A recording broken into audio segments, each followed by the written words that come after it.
LA Kings 4, Edmonton Oilers 0. Zach, essentially, what was that performance last night? Honestly, it was a disappointing one from the Edmonton Oilers. They came out flat against the LA Kings team that they knew was going to come out hot and heavy from the start. Look, the Oilers embarrassed the Kings twice in a row. It was no surprise that LA was going to be fired up for that game 4. And the Oilers, they came out flat early on in that game, and it cost them in the long run. Uh, just to start off with the first period, what did you make of the first two goals the Oilers led, and who was mostly at fault at that? Because looking at the highlights, you saw Keith and Bouchard really behind them. Yeah, it was kind of two weird goals where I don't know if there was one particular person at fault. You look at the first goal and Duncan Keith tries to clear a puck out. It hits a referee, takes a weird bounce or two, and all of a sudden it jumps over Evan Bouchard's stick, and the Kings have an empty lane towards the net.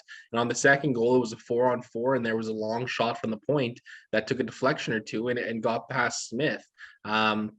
They weren't pretty goals by any means, but those are the type of goals that make a difference in a playoff series like this. So it's hard to exactly point the finger at one person or player on any of those and really lay any blame. And then, of course, the big talking point was the third goal. Goaltender interference, yes or no? I have no idea, Was. I'm not gonna lie. I have no idea, man. The rules about goaltender interference are so weird and so different. In my eyes, the player knocked the goaltender out of his position and pushed the puck into the net with his gloves.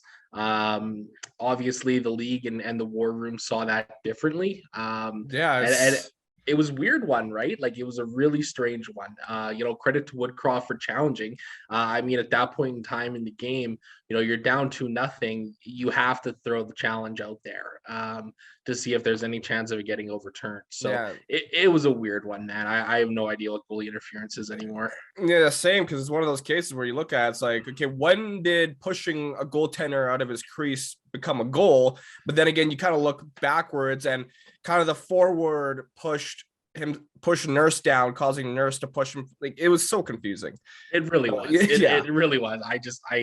I kind of shake my head when it comes to goalie interference as a whole these days. I think it's something the league as a whole needs to really just take a longer look at. Was this game more of a case of the Oilers shutting themselves down, do you think? Yeah, I think a little bit. I think the Oilers played into the style of game that the LA Kings wanted to. They wanted to play a bit of a more methodical game, and the Oilers sort of fell into that trap. It's not easy when you're down 2-0. You're chasing the game all the way, and it's difficult to try and get any momentum. But I didn't sense any calm in the Oilers game at any point last night, and I think that's probably what's the most disappointing thing is that this team has been there before. They've been down and come back and won games. There was no reason the Oilers couldn't have come back in that game last night. So it was frustrating to watch them kind of meander through 60 minutes of play. Yeah, and I think you made a great point on Twitter, was saying how the Oilers have only come back twice from being 2-0 all season. Is that true?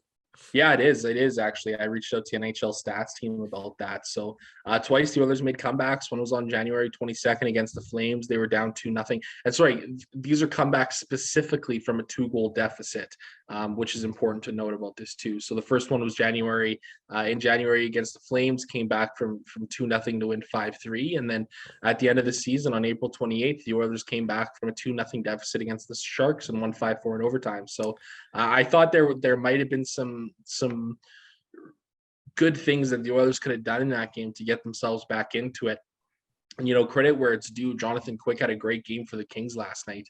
According to the Natural Stat Trick, he stopped 3.69 goals against that were expected to be scored in that game. So wow.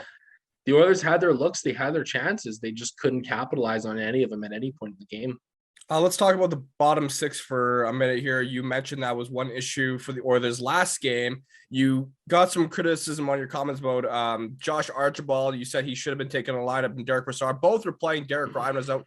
Just give us your overall thoughts on the bottom six. Yeah, I understand to an extent why people enjoy a guy like Josh Archibald. For a small guy, he's a physical player. He gets in on the forecheck.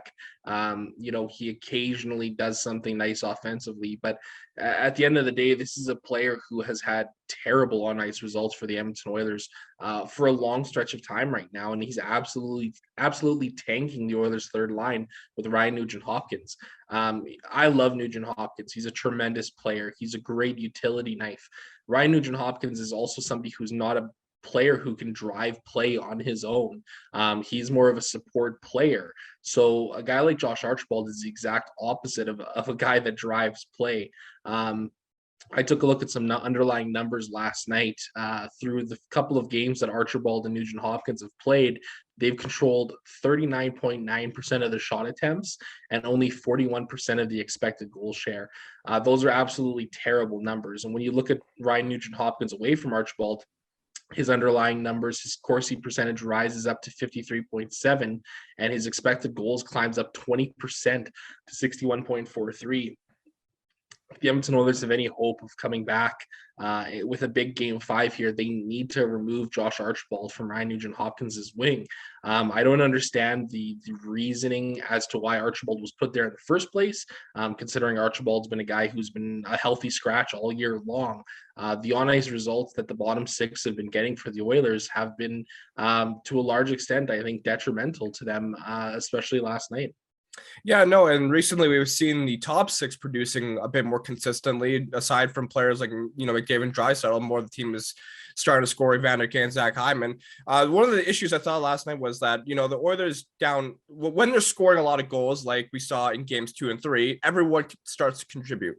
But when they're down 0-2, no one really seems to come up with a goal, like, a Zach Hyman, a Nugent Hopkins. It's very strange to me. Yeah, I think a big issue too is that I think guys try to do a little bit too much in those situations. They maybe hold on to the puck a little bit too long. They wait a little too long to find that shot, trying to make something perfect to score that goal. When at the end of the day, they really just need to get pucks on the net and create some traffic in front of Jonathan Quick. It's what the Oilers did in games 2 and 3 that really were indicative of the final scores. Last night, the Oilers didn't really do a good job of supporting any of the puck carriers either. So, when a guy like Hyman or Kane had the puck on their stick, there was no good outlets for them when they started to get into a bit of a jam in the offensive zone. So I think as a whole, the start in game 5 is going to be what's most important for this Oilers club. One player that, for whatever reason, got a lot of blame last night and has obviously become a scapegoat is Jesse Puljujarvi. Why is that? I don't understand. I just don't get it. To me, Jesse Puljujarvi is the ultimate litmus test when it comes to a person's hockey knowledge. In my eyes, Puljujarvi is one of the most effective players on this entire team. He's a guy who's consistent in his play night in and night out. He's not a physical player, but at the end of the day, he's never been a physical player at any point in his career. But he does use his body in different ways to box guys out and protect the puck often. People always look for a scapegoat in this market, and this is something that's gone back for 30, 40 years. As long as the Oilers have been around, there's always been a player who for some reason is a scapegoat. Puljujarvi's found himself that way right now, but man, he's having an incredible playoffs right now. Looking at his underlying numbers with him on the ice, the Oilers are controlling 63% of the shot attempts at 5-on-5, 66% of the goals, 67% of the expected goal share, and 64% of the scoring chances. Like, it's just, he's dominant out there when it comes to driving pace of play. And at the end of the day, in my eyes, there is a reason why Jesse Puljujarvi has remained on Connor McDavid's wing consistently throughout the season. And people need to take a deep breath and realize that this is actually a guy who's an incredibly useful player and one of the best support players in the entire NHL, let alone on this team. No, yeah, you make great points there, because it seems like people will just look at the regular stat sheet. Oh, he's not getting goals. He's not getting assists. He's useless. But you bring up the underlying numbers, and they've been very good for Jesse Puljujarvi. Absolutely. I mean, when it comes to hockey these days, you have to be able to look beyond just the box score every single night when you're analyzing the game of hockey. There's a lot of variance that happens in hockey, which can make things difficult sometimes, especially when it comes to, play individual players and individual play. In my eyes, that's what makes, analytics so important, is being able to find the value in players. For a guy like Jesse Puljujärvi, his value is insane to this team. I've written about it at length this year, but across the league, when it comes to driving play, there are few players in the entire NHL that do it better than Puljujärvi. And at the end of the day, there's a lot of hockey that's played that's not on the stat sheet. Puljujärvi does things in the neutral zone. He breaks up plays. He transitions the puck incredibly well. And he's able to find Connor McDavid in stride. And I think that's something that's incredibly underrated about his game. No, yeah, and I agree with you 100%. Moving on, from last night, one thing aside from the goaltender interference, would you say there was any issues with officiating, or is just that typical NHL officials? I think it's a little bit of typical NHL officiating. Mm-hmm. I think it's been a little weird in the playoffs, though. I've watched pretty much every game across the league, and there's been some weird penalty calls. I don't understand. It seems the NHL has gone from one extreme and not calling a lot in the playoffs to the other extreme where they're now calling everything. Scoring is up at a massive rate in the playoffs this year. The goal differentials between teams is as large as we've ever seen in the modern era of the NHL. It's been weird for sure, and you can sense a little bit of frustration too from some players out there. Just looking towards game 5, how do the Oilers make sure they don't put themselves in another position like last night?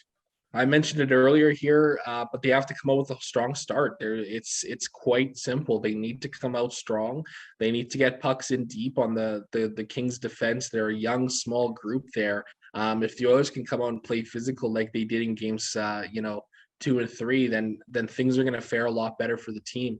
Mike Smith was really strong last night. I mean, he did allow 3 goals against, but he also walked out of there with a .933 save percentage. He stopped a lot of really high danger chances and looked really good. So, the Oilers will be relying on Smith to put up another game, and the players in front of him need to support him with some offense. Was there any other player on the Oilers that kind of stood out to you last night? No, honestly, Really? I really thought everybody had a bad game. Okay. I really don't. There I wasn't thought really a whole Cody lot of Ceci positives. maybe. Yeah, Cece's been strong, but I didn't see anybody have a good game Yeah. last night. I really didn't. It was one of the more disappointing performances from this team that I've seen this year. No, I agree. It's one of those games where it's hard to single anyone out. It's just a poor team performance. And I think Jay Woodcroft will make sure to work on the details going to game 5. Yeah, absolutely. I think, he's going to be looking to make some changes. I'm going to write about it a little bit today here. I don't think Woodcroft is stubborn enough to roll with the same lineup as he did last night, because, you saw halfway through the game, the line blender really came out. And the fourth line became Zach Cassian, Derek Brassard, and Josh Archibald, 3 guys who've been really fighting the puck. I think it's going to be interesting to see the way the Oilers adjust here heading into a critical game 5, and it turns into a best of 3 series right now. The Oilers thankfully have home ice advantage, so we'll see what happens. One player that wasn't in the bottom 6 who I thought has been important recently is Derek Ryan. What was the reasoning of him out of the lineup? Was he injured? Yeah, he was just a little bit dinged up. Woodcroft said, didn't give us specifics. It was a bit of a precautionary holdout, so hopefully he'll be okay to go tomorrow night. Well, Zach, we're heading into game 5 tomorrow. Very excited. It's probably going to be one of the most important games of the season. Don't forget to head to OilersNation.com for more in-depth analysis from Zach, from our writers. And don't forget to like, comment, subscribe, and we'll see you after game 5.